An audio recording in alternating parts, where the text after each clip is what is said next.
Hey there, my name is Madison Harrison and I'll be going over the rest of the presentation with you. First of all, let's get started with the activity guide. Here I have inserted some ways for you to get involved with the presentation and learn a few interesting tidbits about the future of health and medicine. First off, I would like to point out that you can find some pretty interesting TED Talks on the future of medicine. Before we get started, I would like to ask you to think about where the future of medicine is heading. Reflect back to the timeline and recall how far health and medicine has come. And if you think about it, there's some pretty amazing places that the medical world still has to take us. So the first video I'd like you to watch is on Jack Choi. Jack is giving a presentation on a technological advancement that is going to help students across the nation.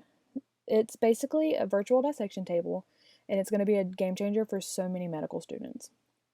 Having this technology in the classroom makes it possible for students to learn the anatomy of the human body without actually having to have a human cadaver.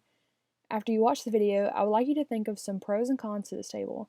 In what ways can the virtual dissection table help students succeed, and what ways can the dissection table hold students back? If you would like to, you can click the picture of the video and it will take you to the video, or you can click the link and it will also take you there, just whichever you want to do. So this slide gives a little bit more information on the virtual table.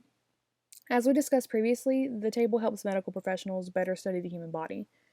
The table makes it easier to make errors. If you make an error on a human cadaver, you can't go back and you can't start over.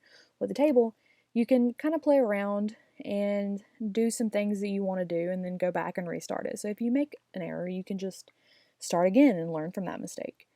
I'd also like to add that having this table is cheaper in the long run. You can pay for this once and have it, whereas if you have a human cadaver, you have to keep bringing in bodies, you have to keep bringing in tools and chemicals and stuff. So really it is more expensive to do it that way. And I'd also like to add that only 5% of schools right now have the chance to study on human cadavers. So this brings so much opportunity to the table.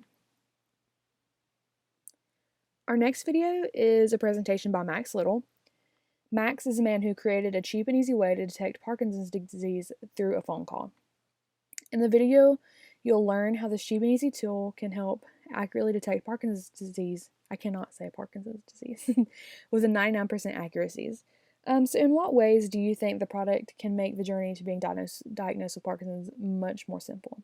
Again, you can either click the picture of the video or you can click the link below.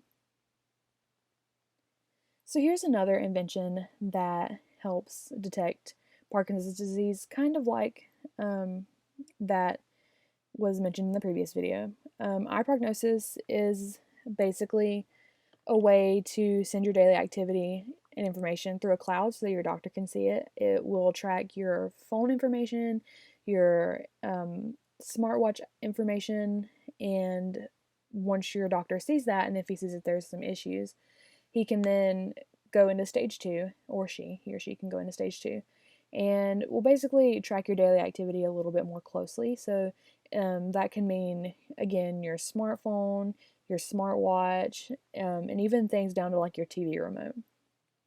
And after that, it will send that information to the cloud. Again, your doctor will view it, and it will lead to a prognosis. It's pretty cool what they're doing with this technology. So if you would like, you can go down to the little blue link that says Eye Prognosis and check out their website. So the last thing we're going to cover in the activity guide is some information provided to us by Dr. Bertolin Mesco.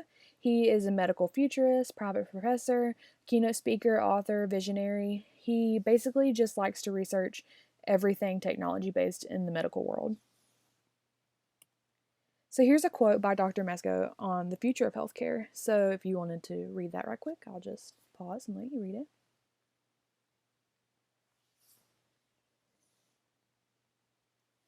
Next, it's a short video to teach you some cool and exciting ways that technology is shaping the future of medicine. I want you to reflect on what ways technology has helped to make health and medicine more convenient and more accessible for you. So after watching this video, just reflect a little bit. Lastly, if you enjoyed that video, here is the book by Dr. Mesco that really dives into the future of medicine. So if you want to, you can click the link and it'll take you to Amazon where you can purchase the book.